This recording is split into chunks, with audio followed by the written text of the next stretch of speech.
A pergunta seguinte vai ser muito importante. Jesus, impostor ou Messias? Esta é uma pergunta muito importante porque este Jesus declara algumas coisas espantosas.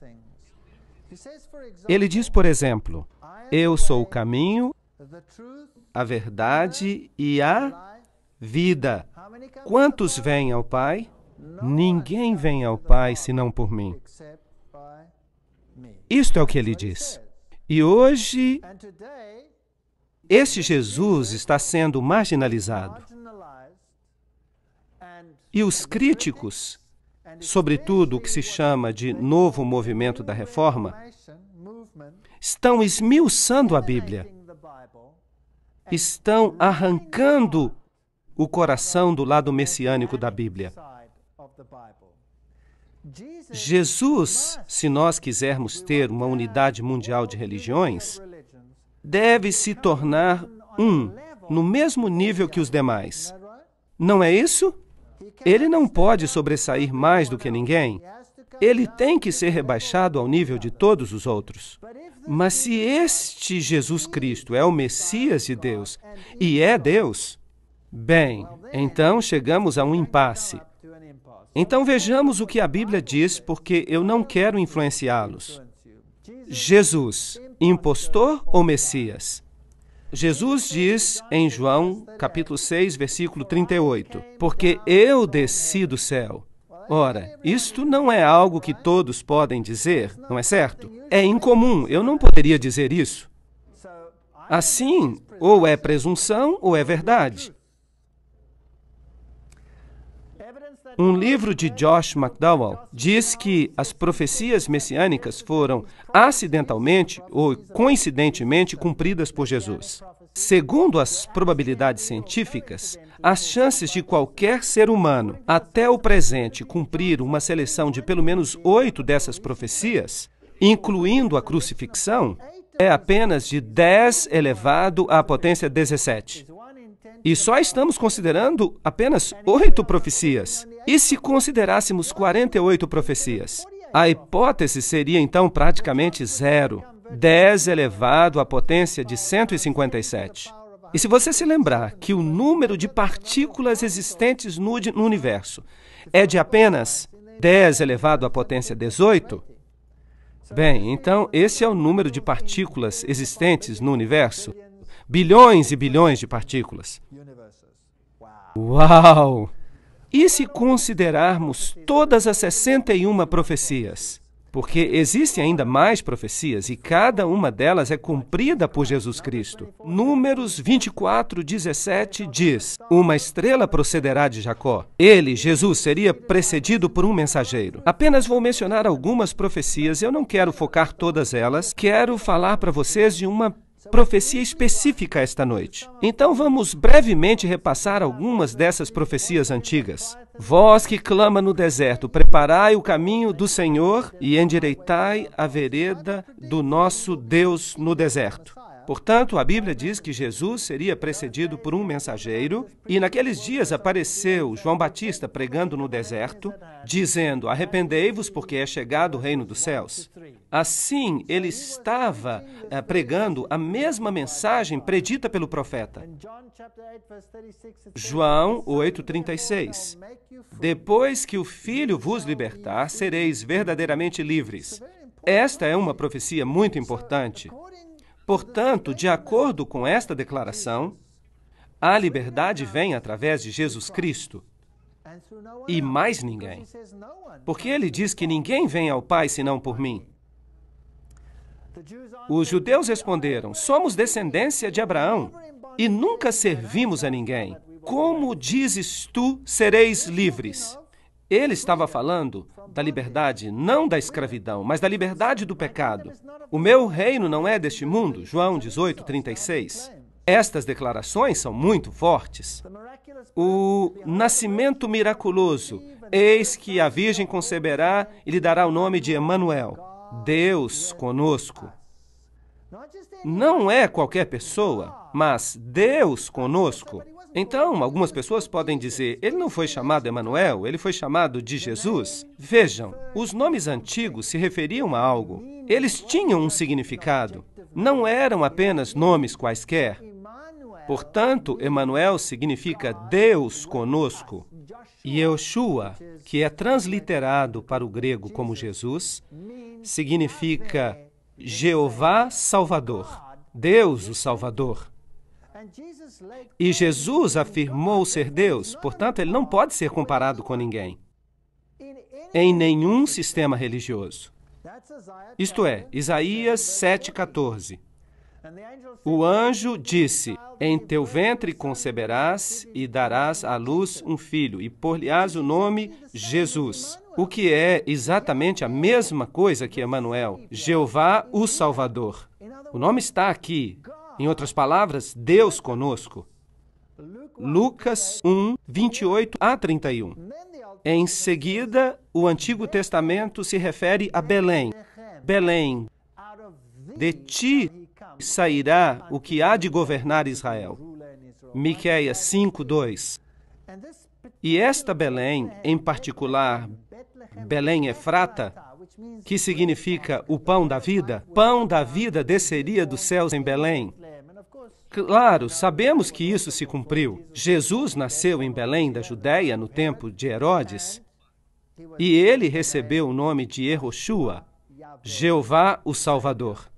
Jesus disse, porque o Senhor me ungiu para pregar as boas novas aos mansos. Esta é uma profecia do Antigo Testamento também, a restaurar os contritos de coração e a proclamar a liberdade aos cativos, a abertura de prisão aos presos e a apregoar o ano aceitável do Senhor, o dia da vingança do nosso Deus, e a consolar todos os tristes. Isaías 61, 1 e 2. Lucas 4, 18 e 19 nos diz que isso é exatamente o que Jesus declarou acerca de si mesmo. Fica claro que o Messias faria milagres, e os olhos dos cegos seriam abertos, e os ouvidos dos surdos seriam também abertos. Então, o homem coxo saltará como um servo, e o mudo cantará. E no Novo Testamento, Mateus nos diz, Lucas nos diz, que Jesus curava todos os tipos de doenças, ordenando que aos tristes de Sião se dê óleo em vez de cinzas, gozo em vez de tristeza, vestes de louvor em vez de espírito angustiado. Nos Salmos, lemos que o Messias falaria em parábolas. Em parábolas abrirei a minha boca. Tudo isso disse Jesus com suas palavras. Mateus nos diz isso. A Bíblia prediz a entrada triunfal. Isso está em Zacarias 9:9. Eis que o teu rei virá a ti, justo e salvo, pobre e montado em um jumento. Todas essas coisas são predições do Antigo Testamento. Até o meu amigo íntimo, em quem eu tanto confiava, levantou contra mim o seu calcanhar. Isso se cumpriu e lemos em Mateus que Judas Iscariotes fez precisamente isso. E que tal este texto de Zacarias? E pesaram o meu salário 30 moedas de prata. Até o preço que foi pago por essa traição estava definido no Antigo Testamento. Tomei então as 30 moedas de prata e as deitei no tesouro de Jeová. E foi exatamente o que fizeram. Compraram o campo do oleiro com o dinheiro da traição. E ele havia dito, se me derem esse dinheiro, eu o entregarei. E ele então levou ao templo as moedas de prata e se retirou. E que fizeram eles? Compraram o campo do oleiro. E há um pequeno detalhe. Ofereci as minhas costas aos que me feriam e a minha face aos que me arrancavam os cabelos. Isso foi precisamente o que Jesus passou. Inacreditável. Não escondi a minha face dos que me afrontavam e dos que me cuspiam. Ele passou pelos tribunais 7 vezes. 7 vezes, e foi golpeado no rosto, diante de Caifás, depois Anás, diante do tribunal à noite, logo depois, diante dos oficiais romanos. E em seguida foi enviado a Herodes e de volta a Pilatos. 7 vezes ele passou pelos tribunais. Não escondi a minha face dos que me afrontavam e dos que me cuspiam. Isaías 56. Então cuspiram no seu rosto e lhe deram socos, e outros o esbofeteavam. A Bíblia diz que o golpearam inúmeras vezes. Eles me odeiam sem causa. Salmo 69. Portanto, ele seria rejeitado. A Bíblia predisse isso. Odiaram-me sem causa. Ele foi oprimido e afligido, mas não abriu a sua boca. Como um cordeiro foi levado ao matador. Tudo está ali no Antigo Testamento. O Antigo Testamento dá testemunho de Jesus Cristo. E sendo acusado pelos príncipes dos sacerdotes e pelos anciãos, não respondeu nada. Assim como um cordeiro levado ao matadouro. Mateus 27:12. E balançaram as suas cabeças e disseram: olhem para este homem, de onde vem ele? Até a maneira como ele ia morrer. Salmo 22:16. Traspassaram-lhe os pés e as mãos, e o crucificaram, e foi contado com os transgressores. Isaías 53:12. Vocês sabiam que há cristãos, grupos de cristãos no mundo que negam essa profecia totalmente? Até negam que as profecias mencionadas aqui pertencem a Cristo, quando o próprio Novo Testamento refere essas profecias a Jesus. Eu fico assombrado só de pensar que há denominações protestantes que fazem isso. Me deram a beber vinagre. Salmo 69:21. Mateus 27:34. Crucificado com ladrões. Vocês sabem que foi assim que ocorreu. Olharão para mim a quem traspassaram, até mesmo a maneira com que seria crucificado. E ele levou sobre si o pecado de muitos e intercedeu pelos transgressores. Há várias profecias no Antigo Testamento acerca de Jesus.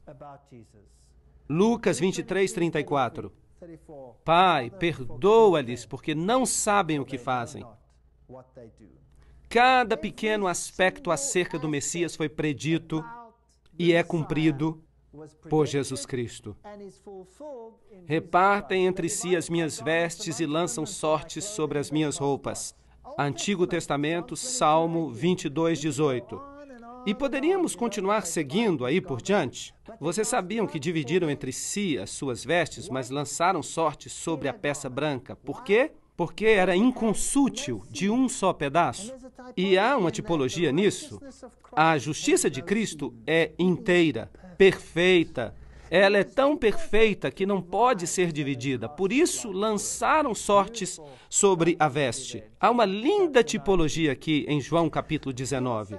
As pessoas me perguntam, por que ele disse, Deus meu, por que me desamparaste? Porque isso foi predito em Salmo 22:1. Ele morreu a morte da superação total. Por você e por mim. Trespassaram-me as mãos e os pés. Até este detalhe encontramos predito. Salmo 31:5. As últimas palavras que ele diria: nas tuas mãos entrego o meu espírito. Pai, nas tuas mãos entrego o meu espírito. Tudo está ali no Antigo Testamento. Ele lhe guarda todos os seus ossos. Nem sequer um deles se quebra. Isso já é uma tipologia com o cordeiro da Páscoa. Ele tinha que ser comido, mas nenhum osso lhe era quebrado. Por quê? Porque os ossos do Messias não seriam quebrados. Era o dia da preparação e os judeus estavam com medo que ele descesse da cruz e escapasse. E não queriam ter que persegui-lo no dia de sábado, porque eles tinham muitas regras a respeito disso escritas no Talmud.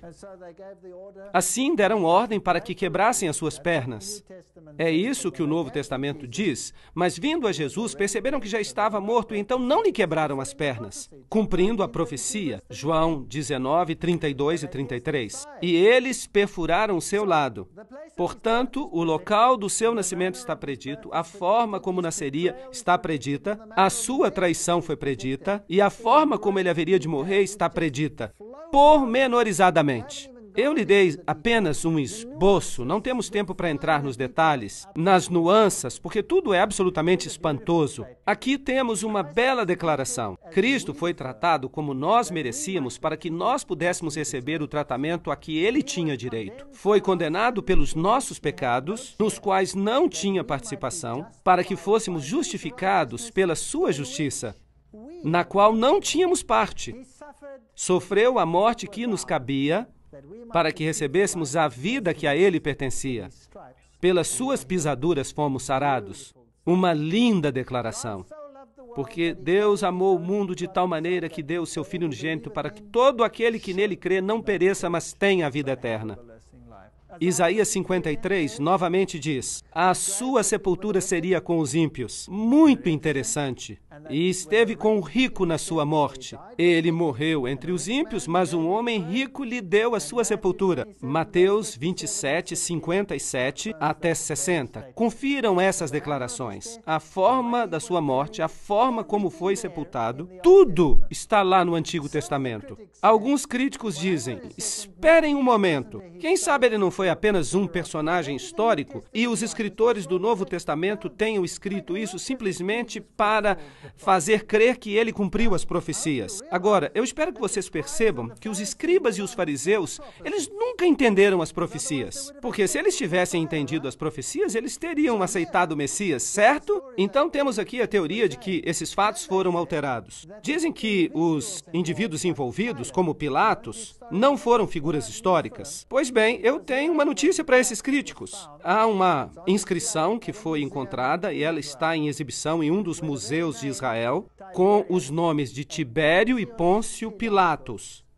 Esses nomes estão lá, porque são personagens históricos. Vamos passar uma vista de olhos em alguns historiadores. Tácito, o historiador romano que viveu no ano 115 depois de Cristo, fala acerca da perseguição de Nero aos cristãos no ano 46 depois de Cristo e diz: Cristos, de quem o seu nome é derivado, foi executado pelas mãos de Pôncio Pilatos no reino de Tibério. Portanto, temos uma fonte extra-bíblica que fala acerca dessas coisas, como elas aconteceram. Também temos Suetônio, um historiador romano que escreve em 120 depois de Cristo e diz: como os judeus estavam constantemente fazendo distúrbios, lembrem-se que os cristãos eram considerados uma seita judaica e por isso estavam sendo chamados de judeus. Essas perturbações eram então inspiradas por Crestus e o imperador Cláudio os expulsou de Roma. O Talmud, que é a tradição judaica, diz que na véspera da Páscoa judaica eles crucificaram a Jesus de Nazaré. Portanto, há várias fontes fora da Bíblia e das Escrituras que confirmam que Jesus viveu. Jesus era sempre central, porque o Messias era o centro da religião de Israel.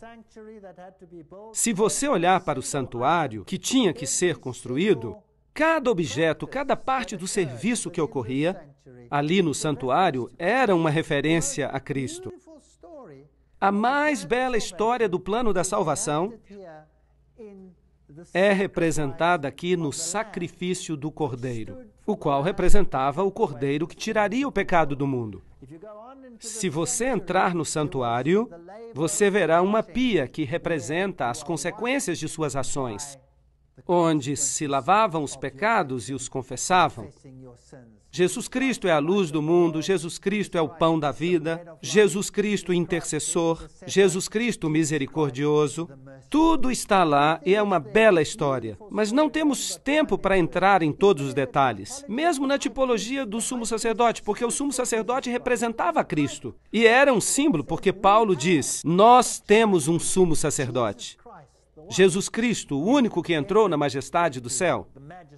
Hebreus 8, 1 e 2. Um sacerdote tal que está sentado à destra do trono da majestade no céu, ministro do santuário, do verdadeiro tabernáculo que o Senhor fundou, e não o homem. Esse é um tema muito interessante, porque Cristo não entrou num santuário feito por mãos humanas, figura do verdadeiro, porém no céu mesmo, para agora comparecer por nós diante da face de Deus. Ele entrou no próprio céu. Hebreus 9, 24. Todo o Novo Testamento é uma tipologia das próprias ações de Jesus. Portanto, agora temos um problema. O mundo espera hoje que todos se reconheçam como estando no mesmo nível, sendo iguais. Mas a Bíblia diz que há somente um caminho para a salvação, e esse é por meio de Jesus Cristo. E que Jesus não era apenas mais um de muitos profetas deste mundo, mas era o Messias predito. Deus, aquele que viria do céu, para pagar o preço do pecado para a sua e para a minha salvação. E temos que ter uma opinião definida sobre esse assunto. Há uma profecia fantástica em Daniel que coloca este assunto para além de qualquer sombra de dúvida. Tanto assim que ela se tornou um pesadelo para aqueles que querem rejeitar a Jesus como Messias. Em Daniel, capítulo 8, temos também um trajeto ao longo da história, como fizemos no capítulo 2 de Daniel, no qual estudamos a cabeça e os braços de prata, e o bronze e o ferro. Mas aqui toda a história se repete, representada por animais. E você tem aqui um carneiro específico com 2 chifres, um maior do que o outro, e a Bíblia nos diz quem é. Não temos que adivinhar. E é uma referência aos medos e persas. E depois de falar desses 2 chifres, nos diz que um bode apareceu com um chifre notável entre os olhos. E, novamente, não temos que adivinhar. E Daniel, capítulo 8, nos diz que o chifre proeminente do bode representa o primeiro rei da Grécia. E então, quem era esse rei? Alexandre o Grande. Não temos que adivinhar nada. A Bíblia nos diz precisamente o que cada símbolo representa. A Bíblia também diz que ele se aproximou do carneiro e atacou o carneiro e lhe quebrou os 2 chifres. A Medopérsia foi conquistada, portanto, o bode chega voando, colocando sobre o outro toda a sua força e lhe quebra os chifres.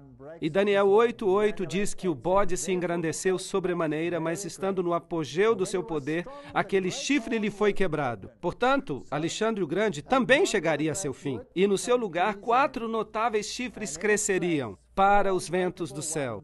E nós sabemos que a Grécia acabou dividida em 4 regiões. É muito interessante. Havia 2 generais lutando pelo império, mas depois de todas essas batalhas, restaram então 4 regiões. E daí saiu um chifre que cresceu muito para o Oriente, para o Sul e para a Terra Formosa. E ele se engrandeceu a ponto de enfrentar o exército do céu. E ele lançou por terra alguns do exército de Deus, algumas estrelas, e os pisou. E ele se engrandeceu contra o grande príncipe do exército. E por isso foi tirado o sacrifício contínuo. A palavra sacrifício está escrita em letras cursivas, significando que ela não está presente no texto original. Na versão King James, em inglês, quando se escreve uma palavra em letras cursivas, significa que essa palavra não está no original. Portanto, podemos dizer que por ele o contínuo foi tirado, e o lugar do seu santuário foi lançado por terra. Agora, todo este santuário representava o Messias, e Roma foi quem crucificou o Messias. Vamos falar deste assunto com mais detalhes depois, mais adiante. Depois foi ouvido que um santo falava. Daniel estava, portanto, em visão, e ouviu um anjo falando com o outro. E disse àquele santo, aquele outro santo que falava, até quando durará a visão do sacrifício contínuo?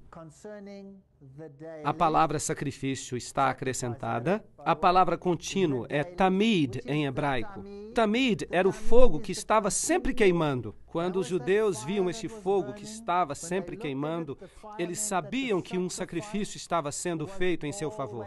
Poderemos voltar a este tema mais tarde, em outra palestra. E da transgressão assoladora para que sejam entregues o santuário e o exército, a fim de serem pisados. E ele disse, e agora nós temos um tempo profético, até 2.300 tardes e manhãs, e o santuário será purificado. Daniel 8, 13 e 14. Temos um tempo profético. Agora, não vamos lidar com esta profecia hoje. Estes 2.300 dias proféticos nós vamos explicar em uma outra palestra, em detalhe. Por isso eu não quero falar sobre isso agora em detalhes, mas precisamos ver que Daniel está se referindo aqui a um tempo profético definido. E eu quero ver apenas uma parte desse tempo profético, Daniel 8, 23 a 26. No fim do seu reinado, quando acabarem os prevaricadores, se levantará um rei feroz de semblante e será entendido em questões obscuras e se levantará contra o príncipe dos príncipes, mas sem mãos será quebrado. Ali, novamente, temos uma frase, sem mão. É incrível a profecia. Nós vamos explicar essa frase mais à frente e nós veremos quem vai estar no comando quando Jesus voltar. A visão da tarde e manhã é verdadeira, tu, porém, sela a visão, porque se refere a dias muito distantes. Isto é, se refere ao futuro. E ele disse, até 2.300 tardes e manhãs e o santuário será purificado. Aqui está uma visão que foi dada a Daniel e ele não a entende. Ele não entende nada, mas dizem a ele, não se preocupe, você não precisa entender isso agora, isso será revelado num futuro distante. E nós também não vamos tratar deste assunto nesta conferência, vamos tratar sobre isso mais tarde em outra palestra. E ele então está pensando sobre esta visão, ele não entende, ele está ali em pé, Daniel 8:17, e ele veio até onde eu estava, e vendo, eu me amedrontei e caí com o rosto em terra. Daniel está em visão, e ele tem uma perspectiva desse ser celestial, e ele cai sobre o próprio rosto. Entende, filho do homem, porque esta visão será para o tempo do fim. Portanto, a visão diz respeito ao futuro, diz respeito ao tempo do fim. E há vários aspectos que preocupam a Daniel. E em seguida, em Daniel capítulo 9, do versículo 20 em diante, temos a explicação para uma parte da visão. Portanto, estando eu ainda falando na oração, o anjo veio voando rapidamente e falou comigo, dizendo, Daniel, e este é o anjo Gabriel, agora saí para dar-te sabedoria e entendimento. Agora o anjo vai explicar alguma coisa. Assim, nós queremos saber do que se trata. Ouçamos, 70 semanas estão determinadas sobre o teu povo e sobre a tua santa cidade. Quantos dias há na semana? 7. Então, 70 semanas seriam 70 vezes 7. Com esta multiplicação, chegaremos aos dias. Portanto, 70 semanas estão determinadas. E esse povo, eles são os judeus. E a tua santa cidade? Que cidade é essa? Jerusalém. Para cessar a transgressão e para dar fim aos pecados e para expiar a iniquidade e trazer a justiça eterna e selar a visão e a profecia para ungir o Santíssimo. Daniel 9:24. Uma visão tremenda, uma profecia tremenda. Portanto, as 70 semanas estão determinadas, literalmente se diz cortadas, para, neste período de tempo indicado, todas essas coisas se cumprirem. Fim dos pecados, reconciliação pelas iniquidades, trazer a justiça eterna. Agora, quem é que faz isso tudo? Quem traz a justiça eterna? Quem pode trazer o fim do pecado? Somente Jesus.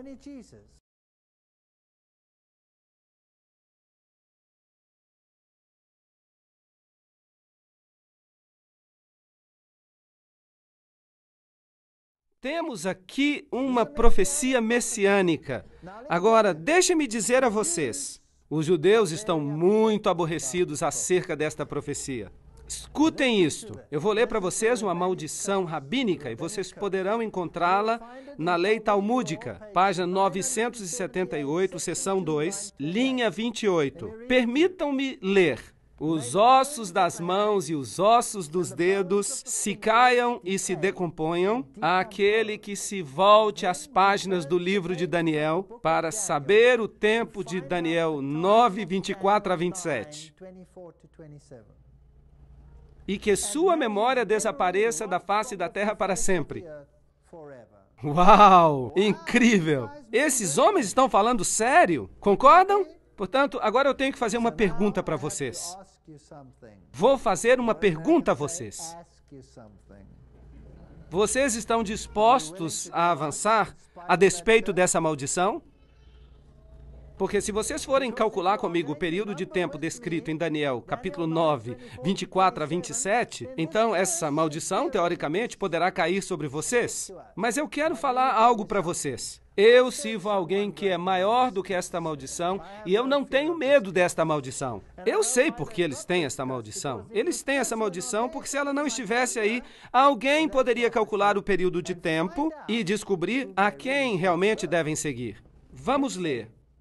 cortado, determinado, separado de 70 semanas cortadas da maior profecia para os judeus. 70 semanas são para os judeus. Agora vamos passar os olhos em profecia, um dia vale um ano. Uma semana são, portanto, 7 dias. Então, no princípio, dia-ano significa que a semana inteira vale 7 anos. Agora, eu posso dizer isso para você simplesmente de mim mesmo? Não. Isso seria uma arrogância. Por isso, vamos procurar um apoio bíblico. Ezequiel, capítulo 4, versículo 6. Um dia te dei por cada ano. Ele está falando em sentido profético. Números, capítulo 14, verso 34. Segundo o número dos dias em que espiastes essa terra, 40 dias, cada dia representa um ano. Portanto, vamos testar agora esse conceito. Temos o princípio dia-ano. Vamos ver onde o número de 70 semanas nos leva. 70 semanas são determinadas sobre o teu povo. 70 semanas. Bem, uma semana tem 7 dias, então, quanto é que temos em dias? 490 dias. E este é o resultado, então, dos 490 anos proféticos que estão cortados, determinados. Cortados do quê?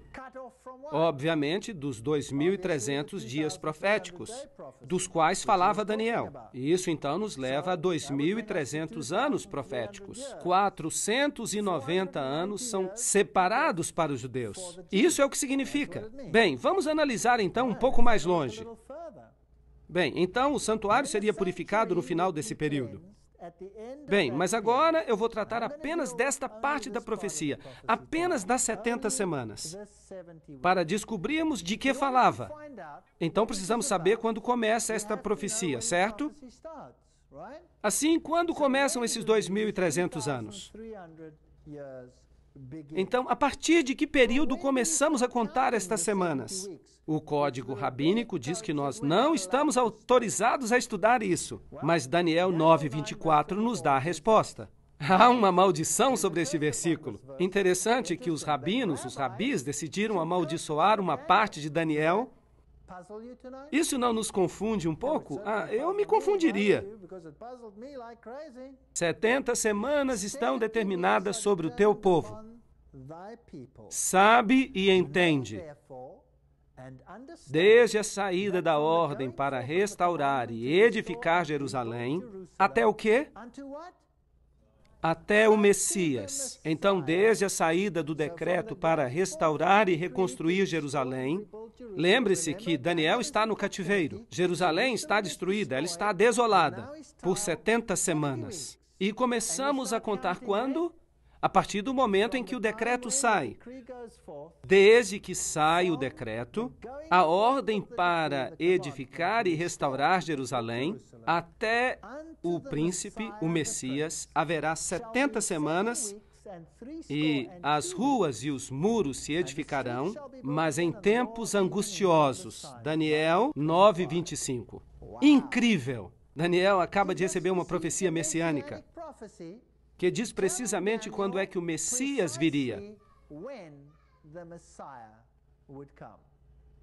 Você sabia que isso está na Bíblia? Sabiam disso?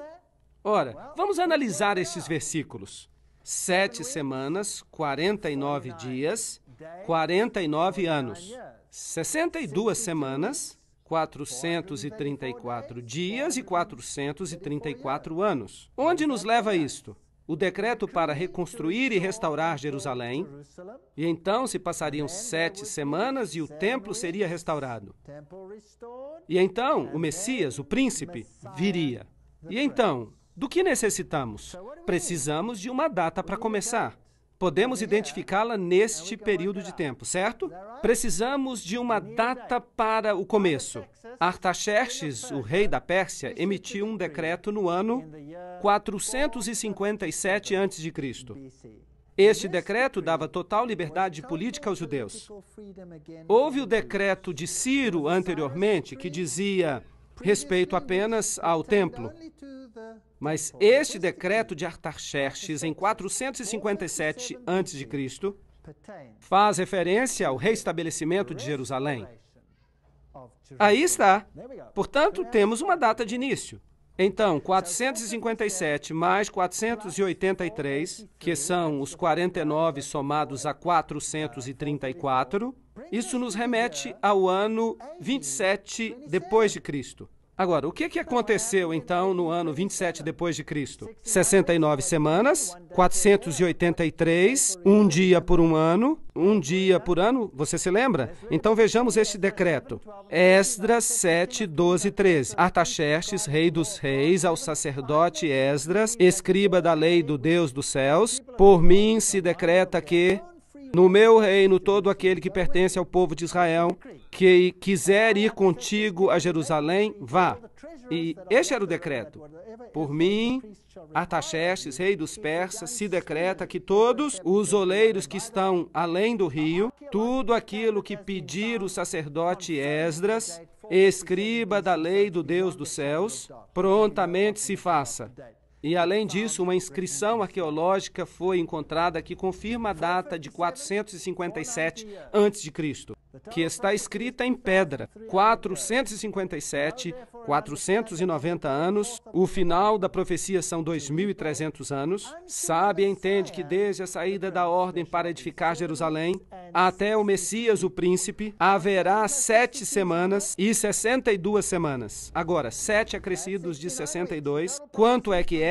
69 semanas. Total das profecias se refere, portanto, a quantas semanas? 70. Portanto, há uma semana a mais. Mas a profecia diz que o Messias, que significa ungido, viria após as 69 semanas. E isso tinha que ocorrer em que ano? Vocês estão se lembrando? 27 depois de Cristo. Portanto, o decreto saiu em 457, 69 mais 7, 82 dias e a recuperação total, esta parte em particular até o Messias, e, portanto, 27 depois de Cristo, até o Messias. Agora, quantos anos tinha Jesus quando ele começou o seu ministério messiânico? Ele tinha 30 anos. Então, por que 27 depois de Cristo? Então, temos um problema, porque 30 e 27 não são compatíveis. Agora, você pode ir a uma enciclopédia, mesmo uma enciclopédia infantil, e você vai perceber que o início da nossa era foi deslocado. Que, de fato, o começo da nossa era aconteceu uns 4 anos antes de Cristo. Porque, como não se conta o ano zero, o que Cristo tinha realmente eram 30 anos no ano 27, por causa destes cálculos. A palavra Messias significa ungido, e Jesus foi ungido, isso aconteceu no mesmo momento do seu batismo.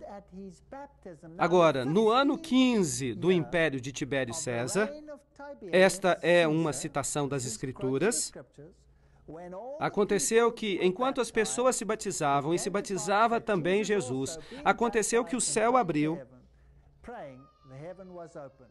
Lucas 3, 1 e 21. Agora, este ano de Tibério era o ano 27 depois de Cristo. Mas quantos Messias pode haver? Apenas um. Apenas um cumpre todos os pormenores da profecia. O ano 15 de Tibério César era o ano 27 depois de Cristo. E Jesus foi ungido com o Espírito Santo precisamente no momento certo da profecia. Agora você pode imaginar por que o Talmud rabínico diz: maldito seja aquele que calcula 7 semanas, porque o judaísmo teria chegado ao seu fim. Se eles aceitassem o que Daniel disse, o judaísmo teria chegado ao fim. E o Espírito Santo desceu sobre ele em forma corpórea, como uma pomba, e ouviu-se uma voz do céu que dizia: Tu és o meu filho amado, em ti eu me comprazo. Agora, ouçam o que diz Marcos, capítulo 1, versículo 15. Jesus foi ungido e o ano era 27 depois de Cristo, e dizendo: o tempo está cumprido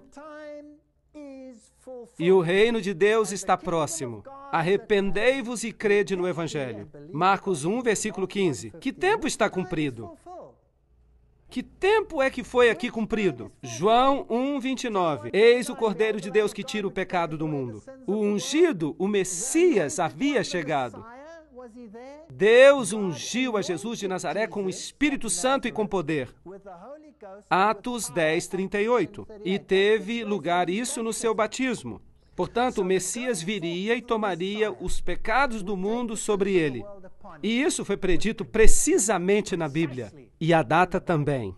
Gálatas 4:4. Mas vindo o cumprimento do tempo, Deus enviou o seu Filho. Cumprimento de que tempo? Havia uma profecia que tinha que ser cumprida. E só Jesus a cumpre.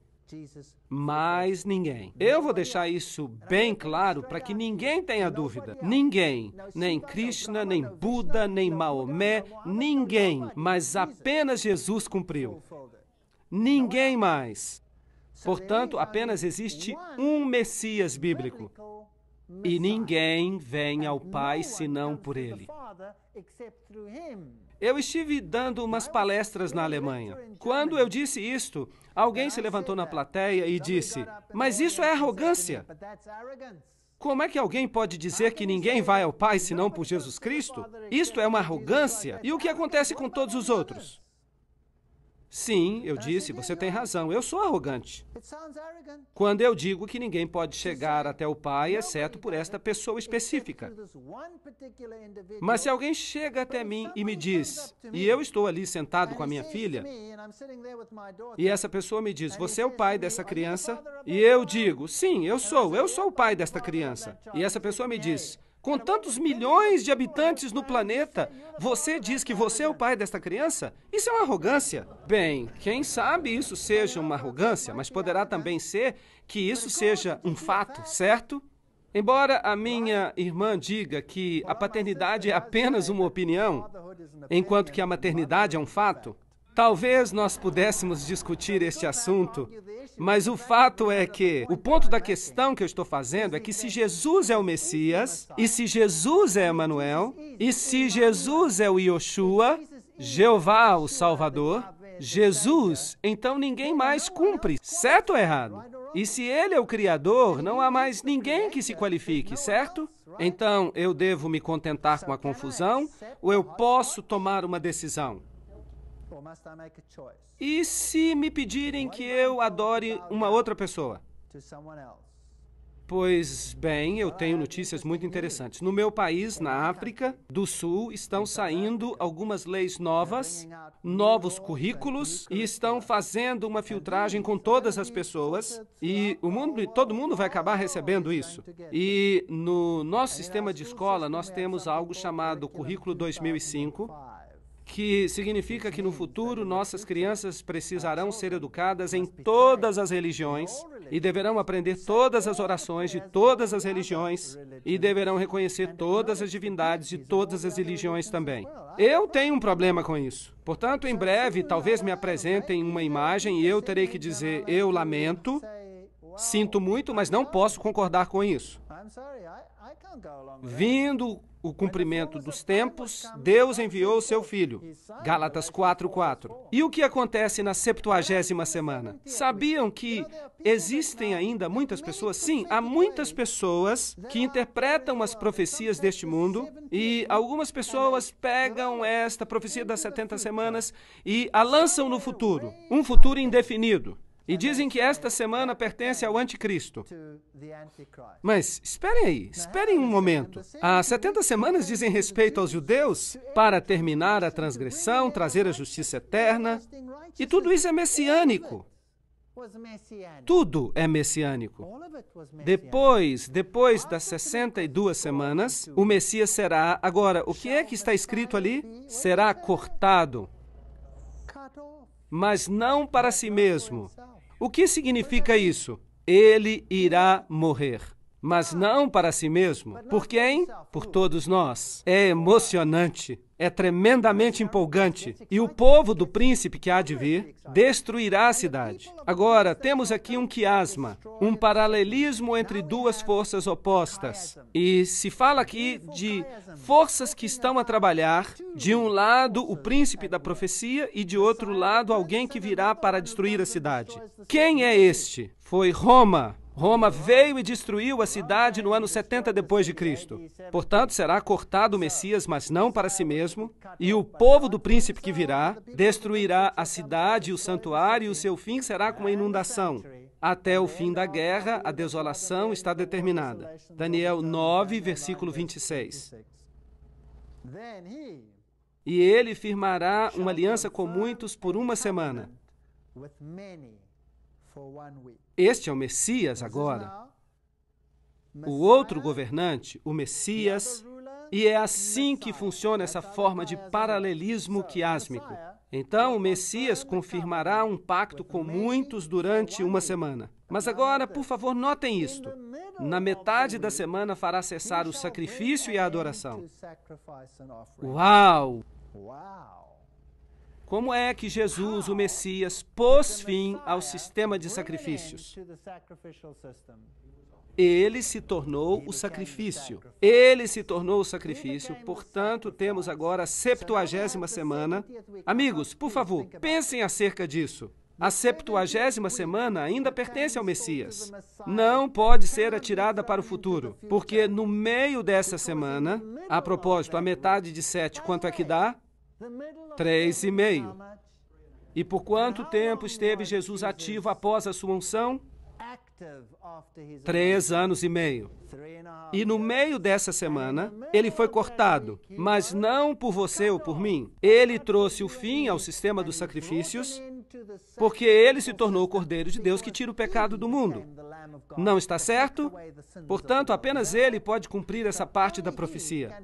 Portanto, posso atirá-la para o futuro ou ela tem que dizer a respeito de Cristo? Pertence ao tempo de Cristo. Ele trará o fim do sacrifício e da oferta. Ele é a oferta. Há uma semana profética, ou 7 anos literais, que sobram na nossa profecia. Qual é a metade de 7? 3,5. 3 anos e meio. Desde o outono do ano 27 depois de Cristo até a primavera de 31 depois de Cristo.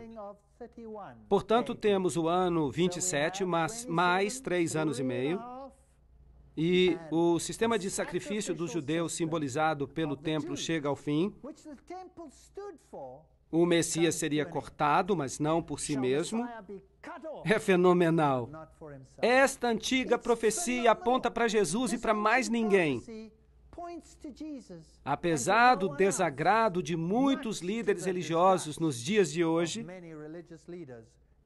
na 70ª semana, 31 depois de Cristo, Jesus morreu, mas há ainda 3 anos e meio que sobram.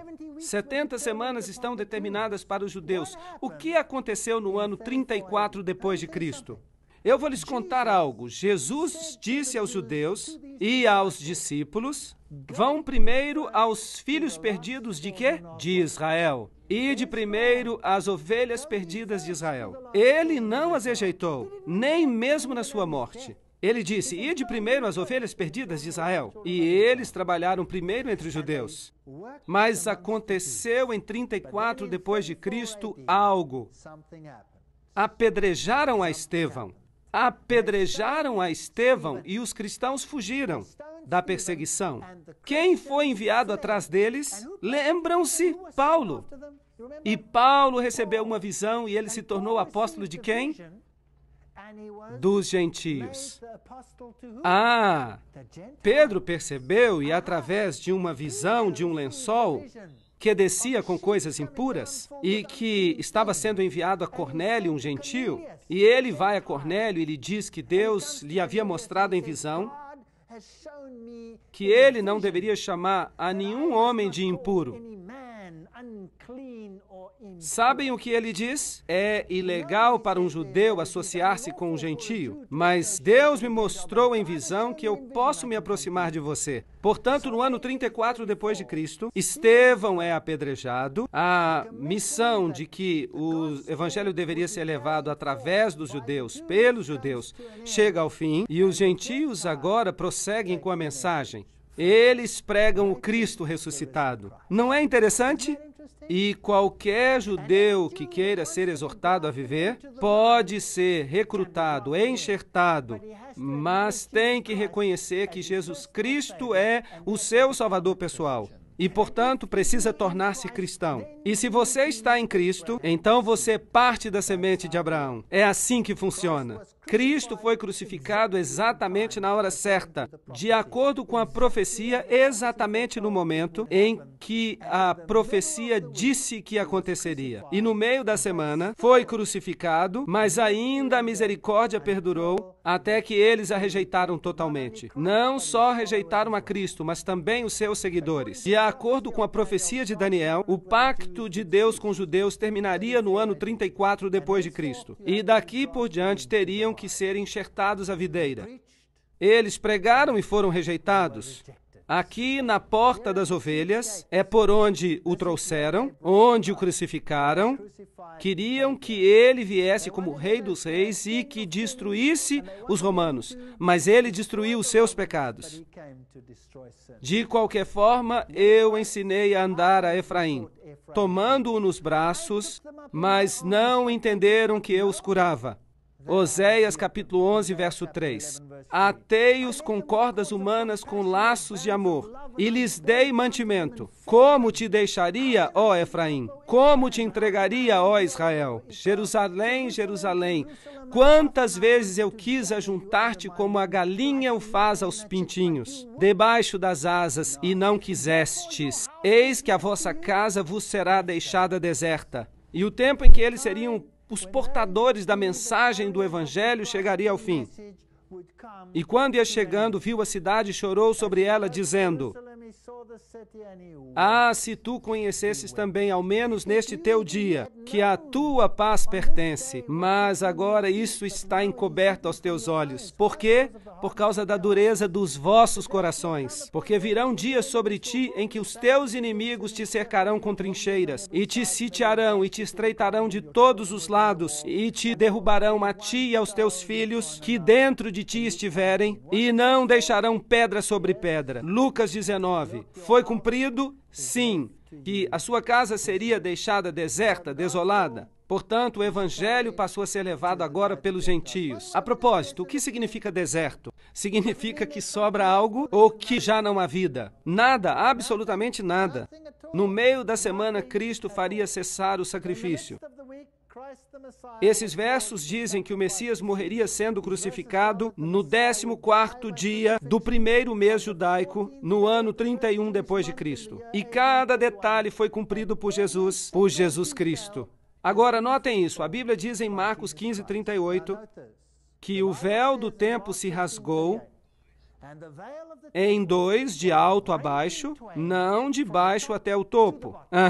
A partir do alto até embaixo. Quem o rasgou? Deus o rasgou. Agora, quando Deus rasgou o véu, o caminho do Santo para o Santíssimo foi aberto. Agora, isso significava que qualquer judeu podia ver o lugar santíssimo e viver. Uau! Por quê? Porque o sistema de sacrifício tinha chegado ao fim. Pensem nisto. Jesus cumpriu o sistema de sacrifício, sim ou não? Sim, porque, havendo Cristo feito o sacrifício, ele o fez para sempre. Perfeito, um sacrifício. E se eu construísse um pequeno templo e começasse a sacrificar novamente? O que eu queria dizer com este ato? Que Cristo não foi sacrificado e que não cumpriu tudo. Assim que, se eles querem construir outro templo, deixem que construam-no, mas ele não vem de Deus. Vocês têm acompanhado a lógica da minha apresentação até aqui? E o véu do templo se rasgou em dois, de alto a baixo. Mateus 27:51. Isso foi escrito para nós. Então, de acordo com as profecias de Daniel, o pacto de Deus com os judeus cessaria em 34 depois de Cristo, ao final da 70ª semana. E não se pode lançar a 70ª semana para o futuro, porque o sistema de sacrifício foi encerrado pelo próprio Jesus. Portanto, ela se encaixa melhor no passado. Em 34 depois de Cristo, Estevão é apedrejado, os líderes dos judeus rejeitam o evangelho e este vai para os gentios. Gálatas capítulo 3, versículo 29, diz que se sois de Cristo, sois descendência de Abraão e herdeiros conforme a promessa. Tanto, por outras palavras, todos os que aceitam a Jesus Cristo se tornam parte da semente de Abraão. Sim ou não? Paulo diz a semente no singular, o que significa que se refere a Jesus Cristo e nada mais. Porque em Jesus Cristo nem a circuncisão nem a incircuncisão tem virtude alguma, mas sim o ser uma nova criatura, e em todos aqueles que andarem conforme esta regra, paz seja sobre eles. E quem são estes? Os que aceitam a Cristo, são eles. Então, eu amo os judeus, eu tenho muitos amigos judeus. E diariamente eu oro com todo o meu coração para que eles aceitem o Evangelho. Espero que haja muitos judeus aqui hoje. Não estou querendo rebaixar os judeus, eu estou simplesmente explicando a profecia que aponta para Jesus. E ele me disse, até 2.300 tardes e manhãs e o santuário será purificado. E há mais coisas nesta profecia do que simplesmente isso. A purificação do santuário é uma festa judaica. E vamos vê-la mais à frente. É uma festa que se refere ao dia de juízo nos tempos do fim. Segundo a profecia, o fim do mundo, a profecia diz 2.300 anos mais tarde, e logo virá então a eternidade. Todos sabemos que esta terra foi julgada uma vez e destruída por um dilúvio. E todas as pessoas que não estavam na arca morreram afogadas. E da mesma forma, examinais as Escrituras, porque julgais ter nelas a vida eterna, e são elas que de mim testificam. João 5, versículo 39. Em Jesus temos vida. Em Jesus somos salvos.